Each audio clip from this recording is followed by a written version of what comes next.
আসসালামু আলাইকুম, সবাইকে জানাচ্ছি তানজিমুল উলুম মাদ্রাসা মিরপুর শাখার পক্ষ থেকে স্বাগতম এবং শুভেচ্ছা। 2025 সালের বার্ষিক ক্রীড়া খেলায় অংশগ্রহণ করার প্রত্যেকটা স্টুডেন্টকে নিয়ে আজকে আরামবাগ ঈদগাহ মাঠে তাদের খেলার অংশগ্রহণ করার জন্য প্র্যাকটিসে নিয়ে আসছে প্রত্যেকটা স্টুডেন্টকে মাদ্রাসার পক্ষ থেকে। এইখানে সবাই আজকে প্র্যাকটিস করেছে। সেই সাথে আমার দুটো বাগিনা আছে, আয়ান আমান, তারাও এই মাদ্রাসার স্টুডেন্ট, তারাও এখানে খেলায় অংশগ্রহণ করেছে এবং প্র্যাকটিসে অংশগ্রহণ করেছে। এখন তাদের পিটি হবে, পিটিতে সবাই অংশগ্রহণ করতেছে।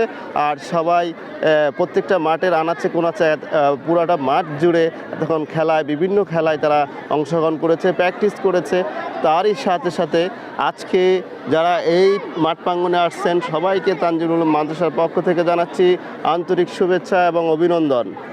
ধন্যবাদ, সবাই ভালো থাকবেন, আল্লাহ হাফেজ।